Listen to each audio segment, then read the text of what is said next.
Video like जरूर कर लीजिए और ऐसे वीडियो लगातार फ्री में पाने के लिए चैनल को तुरंत सब्सक्राइब कर लीजिए और बेल आइकन को जरूर टैप कर लीजिए ताकि आगे भी सारे वीडियो आपको मिलते रहे। यूट्यूब में फॉलो करते हैं तो प्लीज ये वाला फ्री टेलीग्राम चैनल जरूर ज्वाइन कर लीजिएगा। सारे नोटिफिकेशन, सारे अपडेट यहीं पे आते हैं, ध्यान रखिए।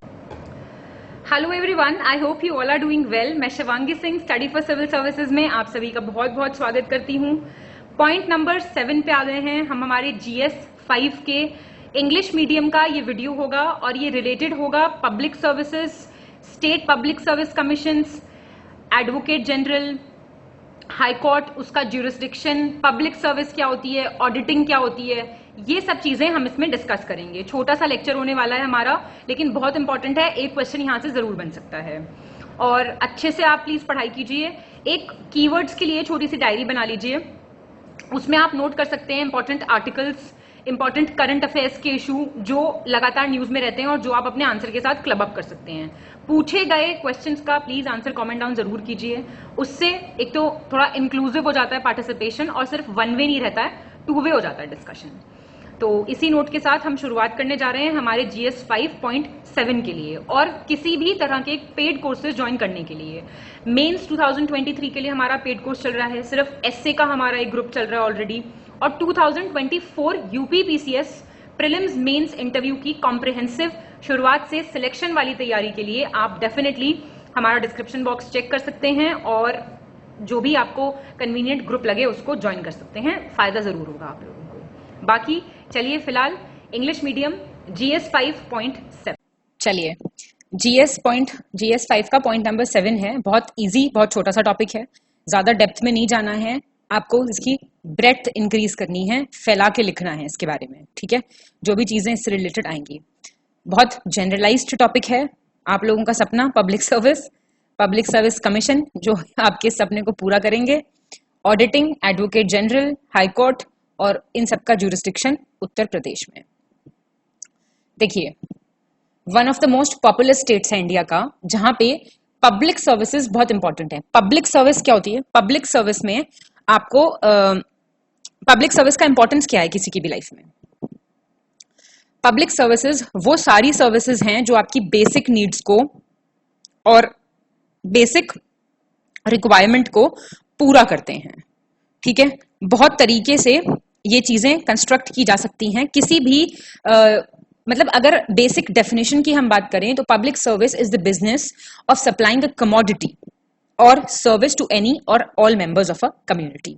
और वो कमोडिटी क्या हो सकती है? कमोडिटीज में आएगा आपका, एग्जांपल के तौर पे बता देती हूँ मैं, इलेक्ट्रिसिटी, गैस, वाटर, ये सब। और सर्विस क्या होगा इसमें? ट्रांसपोर्टेशन कमोडिटी नहीं है, बस कमोडिटी होगा, ट्रेन कमोडिटी होगा, लेकिन ट्रांसपोर्टेशन क्या होगा? ट्रांसपोर्टेशन सर्विस है। तो पब्लिक सर्विस के अंदर आपकी कमोडिटी प्लस सर्विस दोनों आएंगी, ठीक है। लोक सेवा जिसको हम बोलते हैं, तो एक समुदाय के किसी या सभी सदस्यों को एक वस्तु या सेवा की आपूर्ति का व्यवसाय, इट्स अ बिजनेस बेसिकली, इसको आप बोलेंगे पब्लिक सर्विसेज। और पब्लिक सर्विसेज को हिंदुस्तान में ऑल्टरनेटिवली बोला जाता है, ध्यान दीजिएगा ये सारे कीवर्ड्स बहुत इंपॉर्टेंट हैं, गवर्नमेंट सर्विसेज, ठीक है। तो public services alternatively known as government services, और ये बहुत की रोल प्ले करते हैं in the smooth functioning of democracy in India, याद रखिएगा। और मतलब पब्लिक सर्विस में हम इन सब चीजों की बात करते हैं। तो दोनों एस्पेक्ट्स हमने पब्लिक सर्विसेज के पूरे कर लिए, ठीक है। गवर्नमेंट ऑफर्ड सर्विसेज, एक आप सेंटेंस लिख सकते हैं, government offered services to people of a community and it is in sync, ऐसे लिखिएगा एक extra line, it is in sync with the concept of welfare state of our country. हम welfare state, कल्याणकारी राज्य की हम बात करते हैं, उस बात को पूरा करने के लिए पब्लिक सर्विसेज बहुत ही अहम रोल प्ले करती हैं। क्लियर हो गई ये बातें? तो बहुत से, अब यहाँ पे बात करेंगे हम restricted to Uttar Pradesh. Government of Uttar Pradesh ने बहुत सारे प्रोग्राम्स इंप्लीमेंट किए हैं, स्कीम्स, जिससे इंश्योर किया जा सके that the citizens of the state can access, मैंने आपको क्या बताया, basic amenities, basic requirements such as health, education and basic facilities, रोटी, कपड़ा, मकान। स्टेट गवर्नमेंट बहुत अच्छा नेटवर्क बनाती है पब्लिक सर्विसेज का, including schools, hospitals, transport, utilities और अफोर्डेबल और एक्सेसिबल, ये सारी लाइंस यूज कीजिएगा, affordable, accessible, government offered, government services, यही कीवर्ड्स हैं। इनके बिना आंसर इनकम्प्लीट है। और सभी सिटीजन्स को प्रोवाइड कराना regardless of the socio economic background. Comment करके ये तो नहीं बताते हैं आप लोग कौन सा आर्टिकल है कौन सा नहीं, उल्टे कमेंट लिखते हैं, दिस इज नॉट यूजफुल। ये जो है मैंडेटरी है, इसमें सारे आर्टिकल्स और सब बताना। आप थोड़ी सी तो मेहनत करेंगे खुद से। आप जानते हैं अगर आप एक आर्टिकल खुद सर्च करके नीचे कमेंट करके लिख रहे हैं तो वो परमानेंट आपकी प्रिपरेशन हो गई है। इस चीज का समझते हैं आप इंपॉर्टेंस? प्लीज इस चीज पे खासकर ध्यान दीजिए। अब मैं आपसे पूछूंगी वेलफेयर स्टेट की बात कॉन्स्टिट्यूशन ऑफ इंडिया में कहां की गई है? वेलफेयर स्टेट बताइए मुझे। यहां पे बहुत सारे ई गवर्नमेंट इनिशिएटिव्स हैं, जैसे पब्लिक सर्विसेज को। अब ई गवर्नेंस क्यों आया? जिससे पब्लिक सर्विसेज ज्यादा एफिशिएंट, ज्यादा ट्रांसपेरेंट और ज्यादा एक्सेसिबल हो सके। तीनों कीवर्ड्स हैं ये। और इनमें आपके ऑनलाइन पोर्टल्स हैं। आजकल तो आप जानते हैं birth, death certificates, land records, income certificates, आपके ड्राइविंग लाइसेंस बनना है, पासपोर्ट बनना है, कुछ भी बनना है, तो वो सब कुछ जो है ऑनलाइन अब होने लगा है। तो उससे सुविधा बढ़ गई, घट गई है? बढ़ गई है। ठीक है, तो अब मेजर पब्लिक सर्विसेज हेडिंग्स डालनी बहुत जरूरी है, बहुत इंपॉर्टेंट है। रीजन ये है कि इन्हीं हेड्स के अंडर आप कुछ कुछ चीजें फेर बदल करके लिख सकते हैं। ठीक है, हेल्थ सर्विसेज मेन, बहुत अच्छा नेटवर्क है हॉस्पिटल्स का, हेल्थ सेंटर्स का, क्लिनिक्स का। पीएचसीज के बारे में जरूर लिखेंगे आप, प्राइमरी हेल्थ सेंटर्स, क्योंकि पीएचसीज वगैरह ऐसी बातें एनसीईआरटी में दी हुई हैं। एनसीईआरटी की कुछ चीजें अगर मेंशन करेंगे तो आंसर थोड़ा सा अच्छा और लग जाता है। फिर आप स्कीम्स के बारे में लिखेंगे। अभी यहाँ पे जो लिखा है इसको एज इट इज याद मत भी करो, लिखो पहले क्या क्या सर्विसेज हैं, उसके बाद ये देखो कि एनसीईआरटी से कुछ लिख सकते हो क्या, और फिर ये देखो कि स्टेट ने क्या क्या लॉन्च किया है। भाई आयुष्मान भारत है ना, और एक वो स्टेट लेवल पे और कौन सी स्कीम है, कोई स्टेट गवर्नमेंट की स्कीम लिख सकते हो आप इसमें। फिर 2018 से पेपरलेस रिपोर्टिंग सिस्टम चल रहा है with the launch of UPHMIS, very important, इसको लिख सकते हो आप। यहाँ पे सारे के सारे रिपोर्टिंग प्लेटफॉर्म्स को इंटीग्रेट कर दिया गया है। ठीक है, हेल्थ और फैमिली वेलफेयर डिपार्टमेंट वाला है। फिर आपकी एजुकेशन सर्विस 6 से 14, राइट टू एजुकेशन, कौन सा आर्टिकल है? आर्टिकल बताओ, फंडामेंटल राइट है ये, और कौन से कॉन्स्टिट्यूशनल अमेंडमेंट से जुड़ा था ये भी बताओ। कुछ छोड़ नहीं रही हूं मैं, यहाँ पे पूछ रही हूँ आप लोगों से, यहीं पे लिख के बता सकती हूँ मैं 1 मिनट में, पर देख लो जरा, खुद कर लो थोड़ी सी मेहनत। तो यहाँ पे भी एजुकेशन सर्विसेज में भी स्टेट का फर्ज है, क्योंकि ये फंडामेंटल राइट है, तो सबका अधिकार है ये बेसिक एजुकेशन मिलना 6 से 14 साल के बच्चों के लिए। राइट टू एजुकेशन एक्ट कौन से ईयर में आया था ये बताओ। 3 सवाल पूछ चुकी हूँ अब तक। वेलफेयर स्टेट, इसका आर्टिकल और कौन से अमेंडमेंट से आया ये, चौथा, 5वां राइट टू एजुकेशन। तो उत्तर प्रदेश स्टेट गवर्नमेंट जो है अच्छे खासे network of schools, colleges, universities run करती है to educate its citizens. Transportation services, यहाँ पे यूपीएसआरटीसी, बैठे हो नहीं बैठे हो सब रोडवेज की बस में, तो ये कनेक्ट करते हैं अलग अलग सिटीज टाउन्स को, लिख लोगे अपने आप को, दिक्कत नहीं है। बहुत अच्छा रेलवे नेटवर्क है, बहुत सारे रेलवे स्टेशन हैं। वाटर सप्लाई एंड सैनिटेशन की बात करें तो ड्रिंकिंग वाटर सप्लाई और सैनिटेशन सर्विसेज प्रोवाइड कराना स्टेट गवर्नमेंट का बेसिक वेलफेयर फंक्शन है। ठीक है, ऐसे ही बहुत सारी स्कीम्स वगैरह इंप्लीमेंट की गई हैं इससे ही रिलेटेड। फिर है इलेक्ट्रिसिटी सर्विसेज, यूपीपीसीएल, जानते होंगे आप, ये लिख के आना पड़ेगा आपको।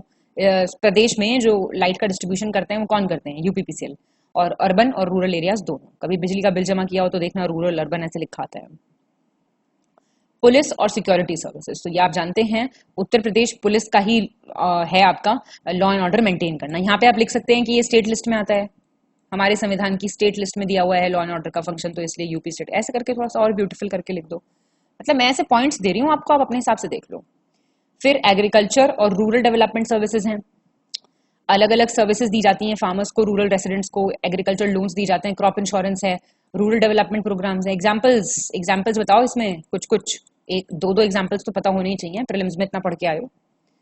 हाउसिंग और अर्बन डेवलपमेंट सर्विसेज हैं, ठीक है, और सोशल वेलफेयर सर्विसेज हैं, बहुत इंपॉर्टेंट। जो इकोनॉमिकली वीकर सेक्शन है, बैकवर्ड सेक्शन है, उनके लिए फाइनेंशियल असिस्टेंस, फूड, शेल्टर, ये सब प्रोवाइड कराना सरकार की जिम्मेदारी है। फिर आते हैं आपके एम्प्लॉयमेंट सर्विसेज, ये तो इसमें तो काम अच्छा नहीं हो रहा है, सीट्स बहुत कम है।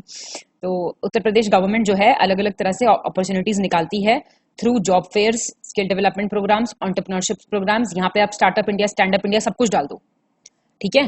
कुछ नए नए स्टार्टअप्स के एग्जांपल्स डाल सकते हो आप जो बहुत अच्छा फ्लरिश कर रहे हैं, छोटे मोटे इंस्टाग्राम बिजनेस स्टोर्स, ये सब डाल सकते हो आप। ऐसा नहीं है कि सिर्फ बड़ी बड़ी इंपॉर्टेंट चीजें डालनी है, छोटी छोटी चीजें जो आपने कहीं पढ़ी हो, यूट्यूब पे किसी ने देखा हो, कहीं पे देखा हो, आप डेफिनेटली इंक्लूड कर सकते हो। You are free to include anything, ठीक है। और ये रहा देखो, मैंने आपको क्या बताया था, candidates will have to cover the latest information of various services provided by the government of Uttar Pradesh to the citizens of the state and Uttar Pradesh current affairs. ये आपको अलग से कराया जाएगा और जो आपको कराया जा रहा है ऑलरेडी उसके साथ इसको इंटीग्रेट करते चलो, ठीक है। आप तो लिखा के भी दे रहे हैं हम आपको ये चीज, बताओ तो आप लोग ध्यान कम देते हो। फ्री की चीजें लोगों को अच्छी लगती नहीं है।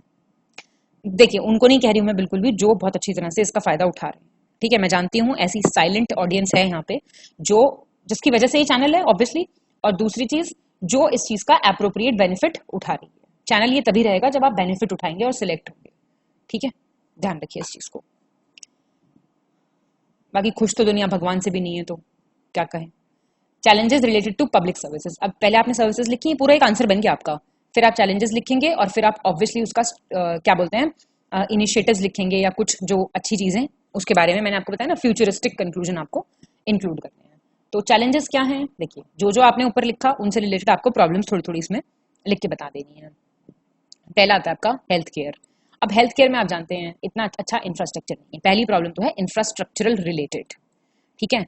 फिर क्वालिटी क्या होगी, जब इंफ्रास्ट्रक्चर ठीक नहीं तो क्वालिटी कम हो जाएगी, स्पेशली रूरल एरियाज में पीएचसीज की हालत बहुत बुरी है। मैंने पीएचसीज का जिक्र इसलिए ही किया था आपसे, कोई डॉक्टर चाहते नहीं वहां पे पोस्टिंग हो हमारी, ठीक है। फिर वैक्सीनेशन रेट्स बहुत कम है और हाई बर्डन है कम्युनिकेबल डिसीजेस का, ठीक है, सच एज ट्यूबरकुलोसिस। ये सारे के सारे आपके कीवर्ड्स हैं। एजुकेशन की बात करें तो अच्छा खासा ये लिखना आपको कि हम प्रयास कर रहे हैं, प्रयास तो जारी है, वो तो लिखना ही लिखना आपको, but still we face a lot of challenges related to access and quality. अब एक्सेसिबिलिटी और क्वालिटेटिव एनालिसिस से रिलेटेड हमारे पास चैलेंजेस हैं। आउट ऑफ स्कूल चिल्ड्रन ज्यादा हैं यहाँ पे, ड्रॉप आउट्स बहुत ज्यादा हैं, और स्कूल आपने देखे ही हैं जो ऐसे होते हैं उनमें इलेक्ट्रिसिटी और क्लीन वाटर, क्लीन टॉयलेट्स, इसका जो है थोड़ा सा अभाव है और क्वालिटी जो है वो थोड़ी कम है, इसलिए लर्निंग आउटकम्स ज्यादा हैं and high drop out rates हैं। देखा, इसका आफ्टर इफेक्ट है ये, लर्निंग आउटकम्स इतने नहीं है क्योंकि इंफ्रास्ट्रक्चर इतना अच्छा नहीं है, ठीक है। भाई सारे पेपर देके आते हो सरकारी स्कूल में तो देके आते हो बैठ के, पता होगा बेटर तरीके से। लॉ एंड ऑर्डर, अब it is one of the most crime prone states. Improvements are there but still it persists to be one of the most crime prone states. And crimes against women, communal violence ये जरूर लिखना आपको, organized crime ये लिखना जरूर, ठीक है। and there are also concerns about police brutality and corruption. यहाँ पे आपने पुलिस का भी loophole थोड़ा सा लिखा लॉ एंड ऑर्डर में। इंफ्रास्ट्रक्चर बेसिक एम्यूनिटीज उतनी साउंड नहीं है स्पेशली रूरल एरियाज में, and many parts of the state also face frequent power cuts and water scarcity, ठीक है। करप्शन की बात करें तो that is a significant problem all over India, not only UP, and still आप लिखेंगे despite being online, despite being digitised, everything the government is doing for encouraging e-governance, still ऐसे करके लिखना, still reports of officials demanding bribes for public services and contracts can be seen, so it hinders development and undermine public trust in government institutions. पढ़ी लिखी line. Employment, population बहुत ज्यादा है, so it requires the population is being under pressure and creating adequate employment opportunities is obviously a challenge. The state also grapples with low wages and poor working conditions, especially in which sector? In informal sector. अब ये आप लिख के ऐसा बता रहे हैं कि हाँ आप जनरलाइज्ड बात नहीं कर रहे हैं। Poverty, Uttar Pradesh remains one of India's poorest states. इसमें आप कुछ इंडेक्सेस और वगैरह जो आपने पढ़े हों आपके स्वच्छ सर्वेक्षण रिपोर्ट है, ये सब गुड गवर्नेंस इंडेक्स है, वो सब आप यहाँ पे फ्रीली यूज कर सकते हैं, ठीक है, लेटेस्ट डेटा के साथ।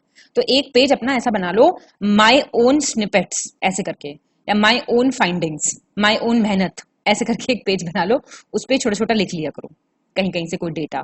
जो मैं सिर्फ लेक्चर्स से सवाल पूछ रही हूँ ना, उसका एक पेज बना लो और फिर मुझे बताना कि उससे कितना फायदा मिला कितना नहीं, ठीक है। या एक पतली सी छोटी सी डायरी मेंटेन कर लो जो लेक्चर में मैम सवाल पूछ रही हैं वो, ठीक है।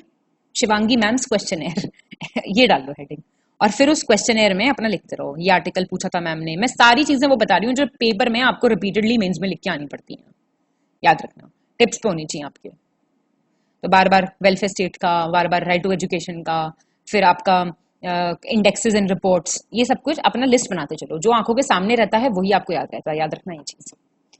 फिर है आपका इलेक्ट्रिसिटी, डिमांड बहुत ज्यादा है इलेक्ट्रिसिटी की, लेकिन स्टेट का पावर सप्लाई इतना रिलायबल नहीं है और काफी वोल्टेज फ्लक्चुएशंस भी हैं और पावर कट्स भी हैं, तो जिसकी वजह से आप जानते हैं बिजनेसेस और इंडस्ट्रीज पे अच्छा खासा इम्पैक्ट पड़ता है। वाटर सप्लाईज, अब आप जानते हैं उत्तर प्रदेश में वर्क प्रोग्रेस में है आफ्टर द लॉन्च ऑफ जल जीवन मिशन, ये साथ साथ लिखते रहो, तारीफ साथ साथ करते रहो, ठीक है। स्टेट का वाटर सप्लाई इंफ्रास्ट्रक्चर इनएडिक्वेट है and many areas do not have piped water facilities, you have to write this. Due to this, आपको पता है इसी वजह से वाटर बॉर्न डिजीजेस बहुत ज्यादा होती हैं, और वाटर बॉर्न ही सबसे खराब है diseases. Then you have intra-regional and intra-district development disparity lies at the root of all the above mentioned problems. Very important. जहां पे आप देखेंगे गवर्नमेंट प्रोपोगेट कर रही है, फास्ट डेवलपिंग स्मार्ट सिटीज बना रहे हैं, पता नहीं क्या क्या कर रहे हैं वेस्टर्न यूपी में, वहीं पे आप डिस्पैरिटी देखेंगे ईस्टर्न उत्तर प्रदेश में, बुंदेलखंड में, जहां पे अभी भी स्टैग्नेंट एवरेज ग्रोथ है और उसको इग्नोर किया जाता है बहुत ज्यादा। ये वाली चीज लिख सकते हो आप, ठीक है। पोलराइजेशन हो रहा है, तो यहां पे आप ये लाइन लिख सकते हो ऐसे, it faces significant challenges, resolving these issues will require sustained effort and investment from the government and the civil society, very important.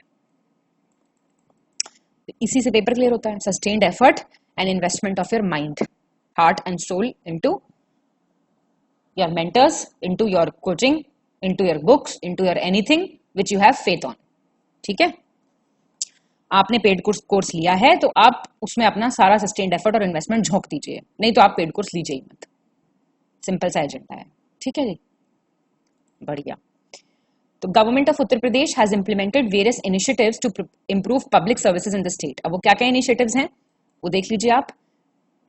Digitisation of government services, मैंने आपको क्या बताया, डिजिटाइजेशन बहुत ज्यादा हो रहा है, बहुत से ऑनलाइन पोर्टल्स हैं, बहुत सारे मोबाइल एप्लीकेशंस हैं, हर वक्त तो हाथों में फोन है लोगों के, तो गवर्नमेंट भी भाई फोन में चल रही है अब, ठीक है। इसी से यूज करो, इसी से अपना अच्छा करो सारी चीजें। फिर इंप्रूवमेंट कैसे हुआ हेल्थ केयर में, आयुष्मान भारत लिख दो यहाँ पे, ठीक है, फ्री हेल्थ केयर के लिए। फिर health facilities, medical colleges, doctors, इन सब पे बढ़ावा दिया जा रहा है। Enhancing the quality of education, quality enhance करने के लिए अभ्युदय, सब इसे तो छोड़ के मत आना बिल्कुल भी, लिख के जरूर आना। Scholarship, distribution of free tablets, smartphones, free coaching दी जा रही है, ये सारी चीजें आप लिख सकते हो। फिर इंफ्रास्ट्रक्चर इंप्रूवमेंट्स में गवर्नमेंट किस पे काम कर रही है, नए नए रोड्स, ब्रिजेस, एयरपोर्ट्स बना रही है, एक्सप्रेसवे देखो कितने डेवलप हो रहे हैं, ठीक है। Ensuring the safety of women, mission शक्ति तुरंत लिखना चाहिए आपको। विमेन पुलिस स्टेशन, हेल्पलाइन जो है विमेन की डिस्ट्रेस में, क्या नंबर है हेल्पलाइन का वो जानता है कोई? फार्मर्स को एम्पावर करने के लिए, भाई कृषि प्रधान स्टेट है, एग्रीकल्चर प्रिडोमिनेंट है, पूरा मैक्सिमम पंजाब, यूपी, इन सब जगह से तो जा रहा है सब खाना पूरे देश को। तो गवर्नमेंट ने प्रधानमंत्री फसल बीमा योजना, फिर किसान credit card scheme, loans provide करना लो इंटरेस्ट रेट्स पे, ये सारी चीजें बहुत ज्यादा अच्छे स्तर पे इनका बढ़ावा दिया जा रहा है। Public grievance redressal, most important, भाई कंप्लेंट सेंटर है आपका, जैसे आप कमेंट्स में आपका कमेंट्स है ना कंप्लेंट सेंटर, कुछ भी लिख दो, ऐसे यहाँ पे ये है, ठीक है। तो ये जो है ये एड्रेस करता है ग्रीवियंसेस सिटीजंस का रिलेटेड टू गवर्नमेंट सर्विसेज। ये सिस्टम अलाउ करता है to register complaints online and the government ensures that the complaints are resolved within a specified time frame.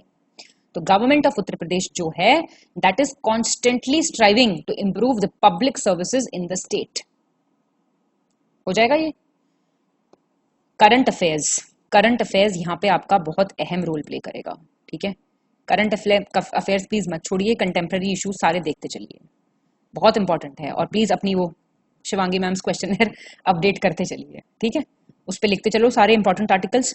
वैसे तो 1 से 51 आर्टिकल्स बिल्कुल याद होने चाहिए, लेकिन अब स्टेट से रिलेटेड आर्टिकल्स भी याद रखना, क्योंकि गवर्नर, प्रेसिडेंट, स्टेट का मतलब प्रेसिडेंट वहां पे पढ़ रखा है तो गवर्नर जरूर याद करना, क्योंकि पेपर उत्तर प्रदेश का है और काफी अब पेपर वाले बहुत फोकस कर रहे हैं यूपी से स्पेसिफिक चीजों पे, ठीक है।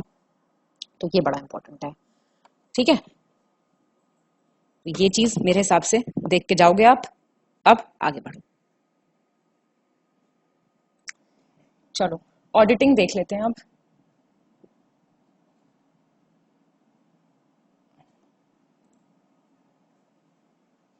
ऑडिटिंग इन उत्तर प्रदेश, चलिए ऑडिटिंग का मतलब क्या होता है, ऑडिटिंग की डेफिनेशन लिखेंगे आप सबसे पहले, ठीक है, डिफाइन करेंगे। सबसे अच्छा तरीका किसी भी आंसर के इंट्रोडक्शन का ये है कि आप उस चीज को डिफाइन कर दीजिए, आसान हो जाता है उससे। It is the process of examining, verifying the financial records and operations of businesses, government agencies, non profit organisation and other entities in the state. यही मतलब हुआ। पर्पस क्या है उसका, फिर आप पर्पस लिख दीजिए, प्राइमरी पर्पस। भाई ऑर्गेनाइजेशन के आप भी तो अपने घर में लिखते हैं ना, बेसिक अकाउंट तो रखता ही है ना इंसान, कि अच्छा ठीक है, आपने इतना खर्चा किया, आपने जितना खर्चा किया उस हिसाब से आपकी इनकम से वो मैच कर रहा है नहीं करना, ज्यादा हो रहा है कम हो रहा है, इस हिसाब से। तो किसी ऑर्गेनाइजेशन के जो फाइनेंशियल स्टेटमेंट्स हैं वो एक्यूरेट हैं, वो रिलायबल हैं, वो कंप्लायंस में हैं। भाई इन सब चीजों से related laws, rules, regulation, acts, bills बने हुए हैं, अकाउंटिंग स्टैंडर्ड्स बने हुए हैं, क्या वो उनके साथ तालमेल खाते हैं? Are they in compliance with all those things? That is the purpose of auditing. Audit क्या करता है? ऑडिट से आपको पता चलता है एरियाज ऑफ इंप्रूवमेंट क्या है। भाई चलो ज्यादा शॉपिंग हो गई है तो कम कर लो थोड़ी सी। पोटेंशियल रिस्क कितने हैं जो इंक्रीज कर सकता है ओवरऑल एफिशिएंसी और इफेक्टिवनेस किसी भी ऑर्गेनाइजेशन की। ये आपका पर्पस हो गया बेसिक ऑडिटिंग का। अब यहाँ पे कौन करता है ऑडिट? अलग अलग गवर्नमेंट बॉडीज करती हैं। Controller and auditor general, CAG. आप आईसीएआई, ये वो है ना, इंस्टीट्यूट ऑफ चार्टर्ड अकाउंटेंट्स, यही तो सीए करवाता है, जो बच्चे सीए करते हैं। और SEBI, securities and exchange board of India. तो ये सारी गवर्नमेंट एजेंसीज हैं जो मिलकर ऑडिटिंग करती हैं। इसके अलावा प्राइवेट ऑडिटिंग फर्म्स भी हैं जो ऑपरेट करती हैं स्टेट में। ठीक है, आप में से किसी का होगा अगर कोई ऐसा बिजनेस जिसमें सीए होंगे सबके। ये सब तो बेसिक चीजें हैं, सबको पता होती है ये वाली चीजें। आप जानते हैं सबसे इंपॉर्टेंट इसमें कैग ही है, सीएजी। ये एक इंडिपेंडेंट कॉन्स्टिट्यूशनल बॉडी है। लक्ष्मीकांत पढ़ी है नहीं पढ़ी है? Constitutional bodies versus non constitutional bodies, ये तो हमारे लिस्टिंग में कवर हो जाएगा सब कुछ, लक्ष्मीकांत छोड़िए आप। तो ये ऑडिट करता है सब गवर्नमेंट डिपार्टमेंट्स को, मिनिस्ट्रीज को, ऑर्गेनाइजेशंस को यूपी में। और ये जो है ये स्टेट गवर्नमेंट के भी अकाउंट को ऑडिट करता है। और सबमिट कहाँ करेगा रिपोर्ट? पार्लियामेंट में करेगा या स्टेट लेजिस्लेचर में? स्टेट लेजिस्लेचर में। ठीक है, अब इंटरनल ऑडिट डिपार्टमेंट है स्टेट गवर्नमेंट के जो इंटरनल ऑडिट करते हैं। ये जो डिपार्टमेंट है ये इंश्योर करता है कि फाइनेंशियल ट्रांजैक्शंस जो हैं वो एस्टैब्लिश रूल्स एंड रेगुलेशंस के अकॉर्डिंग कंडक्ट हो रही हैं। ओके, तो इसके अलावा फाइनेंशियल ऑडिट्स के अलावा और भी ऑडिट्स हैं, जैसे कि ऑपरेशनल ऑडिट्स और कंप्लायंस ऑडिट्स। इसमें आप कंप्लायंस देखेंगे कि वो उसके साथ कर रहे हैं नहीं कर रहे हैं। ऑपरेशनल ऑडिट्स में क्या क्या आएगा? एफिशिएंसी और इफेक्टिवनेस इवैल्यूएट होगी किसी ऑर्गेनाइजेशन के ऑपरेशंस की। इसके अलावा कंप्लायंस ऑडिट्स में क्या आएगा? वो असेस करेंगे कि कोई ऑर्गेनाइजेशन, जाहिर सी बात है, कंप्लाई कर रही है लॉज, रेगुलेशंस के और इंटरनल पॉलिसीज के साथ या नहीं। काश कोई ऑडिट आप लोगों के ऊपर भी कर सकते, स्टडी फॉर सिविल सर्विसेज की टीम, कि आप लोग पढ़ रहे हैं या नहीं, है ना? कोई बात नहीं, चलो ये आपकी खुद की ईमानदारी है। फिर ऑडिट के ऑब्जेक्टिव्स क्या हैं? सब कुछ डिफाइन करके पॉइंट टू पॉइंट आपको दिया जा रहा है, प्लीज लाभ उठाइए इस चीज का। ऑडिट के ऑब्जेक्टिव्स देख लीजिए आप, क्या है? ट्रांसपेरेंसी, अकाउंटेबिलिटी, एफिशिएंसी को एंश्योर करना in the management of public funds and resources. Auditing एक एसेंशियल टूल की तरह काम करता है for the government to maintain financial discipline, ये कीवर्ड है, एंड टू प्रिवेंट करप्शन, ये कीवर्ड नहीं है, इसके अलावा आप कुछ और भी लिख सकते हैं, लेकिन financial discipline, these are the keywords. To verify the accuracy and reliability of financial transactions and reports, to ensure compliance with applicable laws, rules and regulations, or to evaluate the effectiveness and efficiency of government programs and actions. ठीक है, and to detect and prevent fraud, waste and misuse of public resources, और recommendations देना for improving the management of public funds and resources, plus public confidence enhance करना। इसी से तो public confidence enhance होगा, भाई taxpayer tax भी तो दे रहा है in government by assuring that public money is being used in the best possible way। ठीक है, अब जो यूपी गवर्नमेंट है वो क्या कंसिडर करती है? To implement the following measures to strengthen audit in the state. क्या क्या हो सकते हैं ऐसे मेजर्स? अपॉइंट क्वालिफाइड ऑडिटर्स, जाहिर सी बात है भाई, क्वालिफाइड एक्सपीरियंस्ड ऑडिटर्स आप अपॉइंट कीजिए हर गवर्नमेंट एजेंसीज के लिए, ऑर्गेनाइजेशंस के लिए, सारी एंटिटीज के लिए, तो बेटर ऑडिट होगा। रेगुलर ऑडिट्स होने चाहिए, regularity is another main factor. भाई मैंडेट होना चाहिए कि ये कंडक्ट होंगे ही होंगे to ensure financial and operational activities. फिर आता है आपका यूज ऑफ टेक्नोलॉजी। तो टेक्नोलॉजी का यूज यहाँ पे बहुत इंपॉर्टेंट हो जाता है। गवर्नमेंट जो है टेक्नोलॉजी का यूज कर सकती है एप्रोप्रिएटली। तो गवर्नमेंट ऑटोमेशन वाली टेक्नोलॉजी यूज कर सकती है ऑडिट प्रोसेसेस को और अच्छा करने के लिए, एफिशिएंट बनाने के लिए। ट्रेनिंग प्रोवाइड कर सकते हैं ऑडिटर्स को, एडिक्वेट ट्रेनिंग होगी तो फिर उनके पास नेसेसरी स्किल्स और नॉलेज रहेंगी टू ऑडिट बेटर। और इंडिपेंडेंस अश्योर करना तो एक है ही कि भाई फ्री हैंड थोड़ा देना चाहिए, आउटसाइड इन्फ्लुएंस एंड प्रेशर वैसे ऐसा होता नहीं पर मिलना चाहिए। ठीक है, और रिकमेंडेशंस, जो ऑडिट पे कमिटीज होती हैं, डिपार्टमेंट्स होते हैं, एजेंसीज होती हैं, वो कुछ ना कुछ अपने रिकमेंडेशंस जरूर देते हैं। फीडबैक मैकेनिज्म आप लिख सकते हैं इसमें, constructive feedback mechanism is all what you need. यहाँ पे एक लाइन आप ये ऐड कर सकते हैं। ठीक है, तो ये आपका हो गया ऑडिटिंग से रिलेटेड सारी चीजें। अब आपका आता है एडवोकेट जनरल ऑफ उत्तर प्रदेश। अब आप जानते हैं ये हाईएस्ट लॉ ऑफिसर होते हैं, ठीक है, और article 165 advocate general of the state के बारे में बात करता है। हाईएस्ट लॉ ऑफिसर होते हैं और ये कॉम्प्लीमेंट्री होते हैं टू द अटॉर्नी जनरल, है ना, वो highest law officer of the country होते हैं। और ये जो होते हैं इनको अपॉइंट कौन करते हैं? गवर्नर करते हैं। और जज ऑफ अ हाई कोर्ट वाली क्वालिफिकेशंस होनी चाहिए, मतलब he should be citizen of India और 10 साल का इनके पास एक्सपीरियंस होना चाहिए of being a judicial officer, या फिर एडवोकेट होने चाहिए ये किसी हाई कोर्ट के 10 साल तक के लिए, मतलब 10 साल इन्होंने प्रैक्टिस की होनी चाहिए हाई कोर्ट में। टेन्योर फिक्स नहीं होता, कॉन्स्टिट्यूशन इसके बारे में कुछ नहीं कहता है, और मैकेनिज्म रिमूवल का ये भी नहीं है। तो मतलब ये सब गवर्नर और बेसिकली पॉलिटिकल वाला मैटर है ये। तो इसका मतलब इनको एक्सपेल कर सकते हैं गवर्नर किसी भी वक्त, and he can also be relieved by resigning from his post. Generally he is bound to resign when the government council of ministers, obviously ये पार्ट होते हैं, आप जानते होंगे स्टेट लेजिस्लेचर का। स्टेट लेजिस्लेचर किस आपसे, अच्छा मैं आपसे पूछूं पार्लियामेंट में what does parliament consist of और what does state legislature consist of, ये आप मुझे कमेंट करके बताइए। तो इसमें आपको मैं देखती हूँ आपको पता है चीजें नहीं पता है वाली, ठीक है। तो ये एडवाइस पे बनते हैं गवर्नमेंट की, तो उसी हिसाब से इनका चलता है। सैलरीज अलाउंसेस जो हैं कुछ फिक्स नहीं है, डिसाइड करते हैं गवर्नर, ठीक है। तो ये काफी फ्री पोस्ट है लेकिन इंपॉर्टेंट है, ही इज अ पार्ट। तो ये वाली चीजें आपने देखी। फंक्शंस और पावर्स आप देख सकते हैं यहाँ पे दी हुई हैं। चीफ लॉ ऑफिसर हैं स्टेट के, to advise the state government on such matters of law as may be referred to it by the president. President कुछ मैटर्स ऐसे हैं जो लॉ मतलब इनकी सलाह के लिए रेफर कर सकते हैं, और ये परफॉर्म करते हैं कुछ और ड्यूटीज लीगली जो असाइन करते हैं गवर्नर। ये डिस्चार्ज करते हैं functions provided for by the constitution और एनी अदर लॉ, और as part of his official duties इनका राइट है, हाँ ये कहीं भी he has right to be heard before any court in the state, सबसे इंपॉर्टेंट। और इसके अलावा he has the right to be present his thoughts and participate in the processes without voting in both the houses of the legislature, ठीक है। और सारे privileges allowances मिलते हैं इनको जो एमएलए के लिए होते हैं, वो सब कुछ इनको मिलते हैं, और वहां पे अटॉर्नी जनरल को सब एमपी वाले मिलते हैं।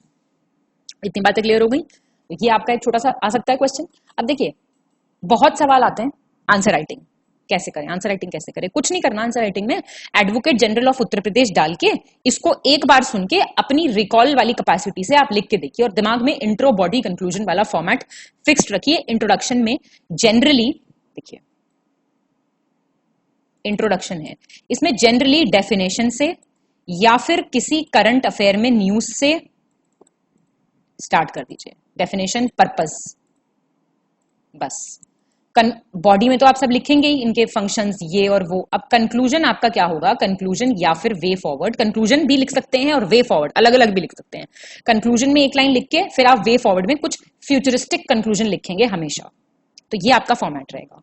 तो इस पे बेस अगर आपका आंसर बनता है तो वो आंसर हमेशा आपका ठीक ही रहेगा, एक डिसेंट अमाउंट ऑफ मार्क्स आपको फेच कर जाएगा वो, ठीक है। और वो अपना क्वेश्चन फिल करते रहिए। फिर आता है आपका, इन्हीं पे तारमदार है सब आपके सिलेक्शन का, Uttar Pradesh public service commission. State agency है, ऑथराइज्ड है to conduct the civil services examination for entry level appointments to various group A and group B civil services in Uttar Pradesh. आपसे बेहतर कौन जानता है इनको। चार्टर ऑफ एजेंसी प्रोवाइड किया जाता है bye constitution of India. Article जरूर मेंशन करके आएंगे आप, 315 से 323। पार्ट जरूर मेंशन करके आएंगे आप 14, and it deals with the powers, constitution, appointment, dismissal, जो एसपीएससी के मेंबर्स, चेयरमैन वगैरह हैं उनके। तो गवर्नमेंट ऑफ इंडिया एक्ट आप जानते हैं 1935 वाला, सबसे फेमस। इसी से पहली बार पब्लिक सर्विस कमीशन की बात इस एक्ट में हुई थी। तो देखिए ऐसे लिख सकते हो आप, हाँ एक हिस्टोरिकल भी आप पर्सपेक्टिव आपका इंट्रोडक्शन में हो सकता है कि पहली बार इसकी बात कहां की गई, ऐसे भी तो अच्छा आंसर बन सकता है। तो इसकी बात गवर्नमेंट ऑफ इंडिया एक्ट 1935 में पहली बार की गई। तो उत्तर प्रदेश पब्लिक सर्विस कमीशन जो है वो 1 अप्रैल 1937 को फॉर्म हुआ। पहले प्रेसिडेंट लिख सकते हो आप, ऐसे मैंने बताया ना, historical backdrop, sir DL Drake Brockman, currently it's president mister Sanjay Srinivas, आप जानते हैं इनको।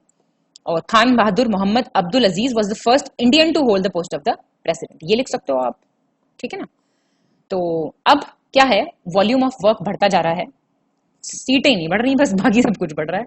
There has been a gradual increase in the number of members. Members कितने हैं अभी? 8 मेंबर्स हैं, पता होना चाहिए आपको। और फंक्शनिंग कौन सा एक्ट रेगुलेट करता है इसका? Uttar Pradesh public service commission regulations act 1976। इससे इसकी कमिश्निंग जो है पूरी रेगुलेट होती है, ठीक है। अब कॉम्पोजिशन क्या है, देखो इंट्रो बॉडी कंक्लूजन में ही हमने पूरा दिया हुआ है आपको मटेरियल, कोई दिक्कत नहीं है। कॉम्पोजिशन क्या है इसका, एक चेयरमैन प्लस मेंबर्स C+M, ठीक है। तो गवर्नर अपॉइंट करते हैं, most important. Number of members कोई मेंशन नहीं है, तो गवर्नर की मर्जी है, वही वर्कलोड बढ़ रहा है तो मेंबर्स बढ़ा दो।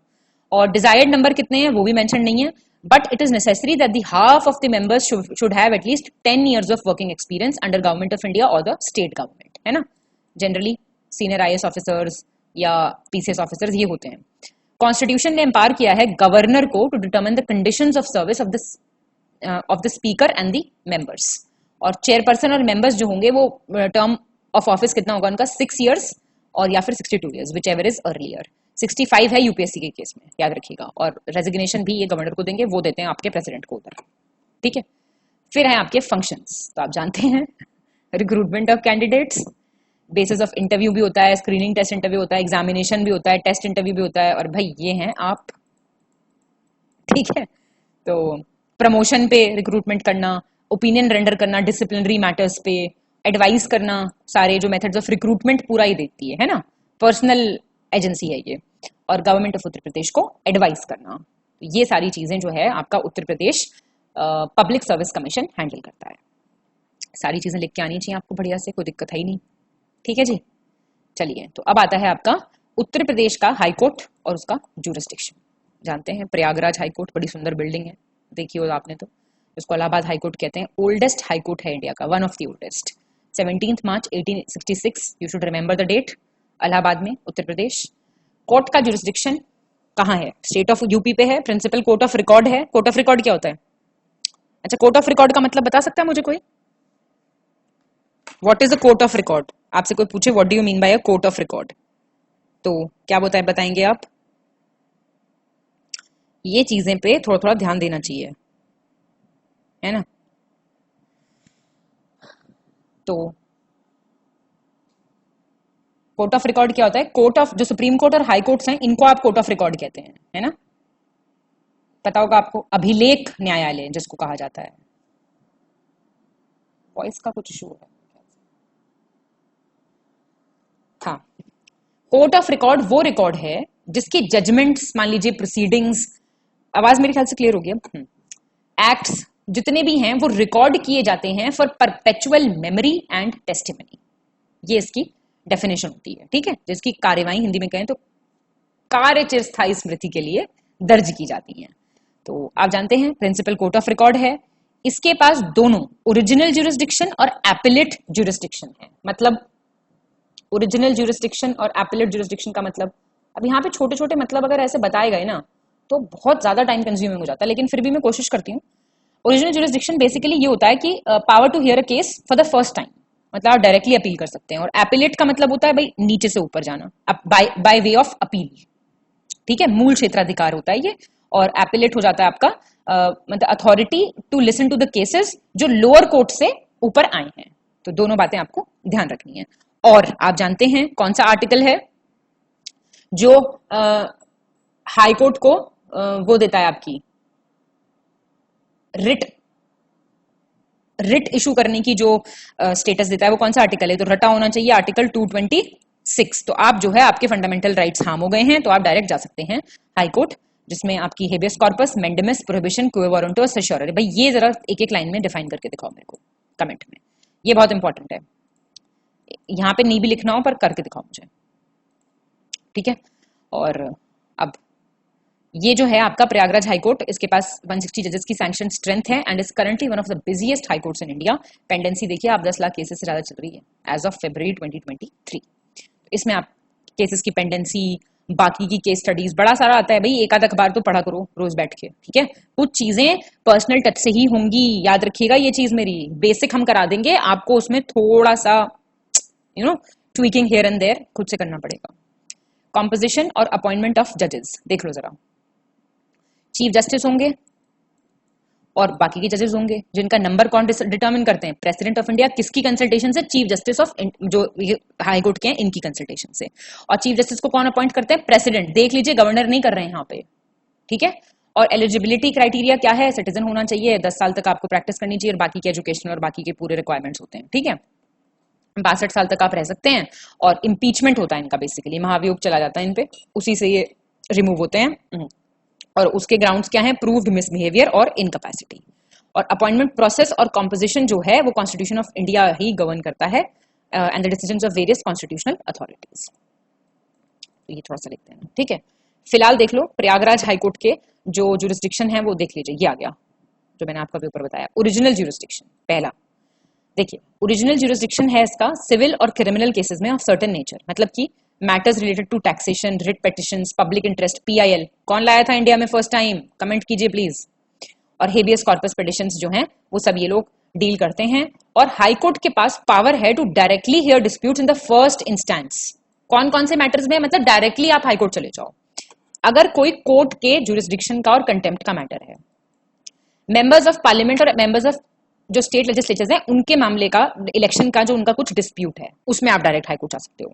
या फिर कोई रेवेन्यू मैटर है जो मतलब, या फिर कोई ऐसा एक्ट है और order made for the collection of revenue, या फिर कोई फंडामेंटल राइट्स आपको, तो मैंने आपको बताया डायरेक्ट आप जा सकते हो। और या फिर कोई केस सबऑर्डिनेट कोर्ट से ट्रांसफर हुआ है related to the interpretation of the constitution. तो ये सारे केसेस हैं, जरूर लिख के आने आपको, जो जिनमें आपके पास ओरिजिनल जुरिस्डिक्शन है। किसके पास? हाई कोर्ट के पास। फिर है आपकी appellate jurisdiction by means of appeal. Appeal जो है subordinate courts, tribunals, high court, इन सबकी अपील्स के, सॉरी हाई कोर्ट नहीं, नीचे वाले कोर्ट जितने हैं उनकी, सुप्रीम कोर्ट में जाएंगे हाई कोर्ट की, ठीक है। एक है आपकी सुपरवाइजरी जुरिस्डिक्शन। इसमें क्या होगा? रिविजनल जुरिस्डिक्शन है, भाई कोई ऑर्डर है उसको रिवाइज करना है, रेक्टिफाई करना है, उसके लिए ये फैसिलिटी है। और सुपरिटेंडेंस है ओवर सबऑर्डिनेट कोर्ट। तो आप जानते ही हैं भाई इनका हर एक कोर्ट पे एक अधिकार है, मतलब डायरेक्शन दे सकते हैं, ये प्रॉपर फंक्शनिंग, इनकी बात माननी पड़ेगी लोअर कोर्ट को, बॉस है इनके ऊपर। रिट जुरिस्डिक्शन की पावर आर्टिकल 226, इशू हो सकती है Ritz for the enforcement of fundamental rights and for any other purpose. और सुप्रीम कोर्ट में रिट किसके लिए जा सकती है? जरा बताना डिफरेंस क्या है दोनों में, वेरी इंपॉर्टेंट पॉइंट। ऐसे आपके दिमाग में तुरंत क्लिक करना चाहिए, बताओ जल्दी। और ये फिर से बतानी है आपको जो मैंने आपसे पूछी है, मैंडेमस, प्रोहिबिशन, क्योर, उंटो, सर्श्योरी, ठीक है। और ये कोर्ट ऑफ रिकॉर्ड है, मैं आपको बता ही चुकी हूँ, दो पावर्स हैं। जजमेंट्स और प्रोसीडिंग्स जो हैं उनको हाई कोर्ट में रखा जाएगा for perpetual memory and evidence. और इन रिकॉर्ड्स को क्वेश्चन नहीं किया जा सकता है during the proceedings in the subordinate courts. तो इनको लीगल कन्वेंशंस या रेफरेंसेस की तरह, वो होता नहीं ऑर्डर मैं यहाँ पे आपके सामने ये वाला केस पेश करना चाहता हूँ, इस ये वाला भी काम है इनका, ठीक है।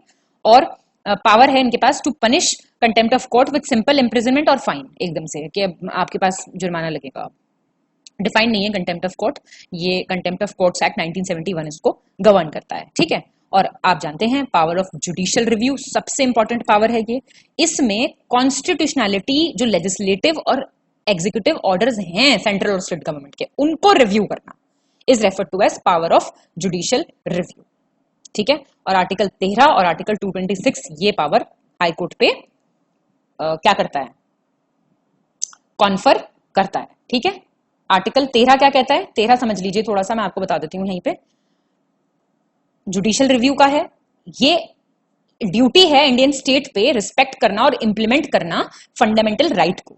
तो इसी ड्यूटी के तहत ये पावर दी जाती है कोर्ट्स को टू डिक्लेयर अ लॉ और an act void if it infringes with the fundamental rights. Am I clear? ये लिख के नहीं बता रही हूं मैं, आप खुद लिख सकते हैं अगर चाहें तो, बाकी देख लीजिए, कोई मतलब ये तो पता होगा वैसे सबको, ठीक है। तो ये जो है उन मतलब जो लॉज इनकंसिस्टेंट हैं या फिर इन डेरोगेशन है विद द फंडामेंटल राइट्स, उनको ये जो है डिक्लेयर कर सकता है ऐसे लॉज को। क्लियर हो गई ये बात? जितने भी ऐसे आपके फंडामेंटल राइट से तर्क संगत नहीं है चीजें, तो वो आपके इसके अंदर इंक्लूड किए जा सकते हैं। ये वाली चीज आपको ध्यान रखनी है, ठीक है। ये मैंने शॉर्ट में आपको 2-4 बातें इसके बारे में और बता दी। जो सवाल पूछे गए हैं उनका कमेंट कीजिए, बस इतनी ड्यूटी है आपकी, ठीक है। चलिए बहुत बढ़िया, ये हमारा लेक्चर छोटा सा था, मैंने आपको बताया था, ये खत्म हो जाता है। All the very best to all of you. मिलेंगे हम नेक्स्ट पॉइंट के साथ। पढ़ते रहिए, हंसते मुस्कुराते रहिए, मजे करिए, पानी वानी पीते रहिए, गर्मी बहुत हो रही है। चलिए।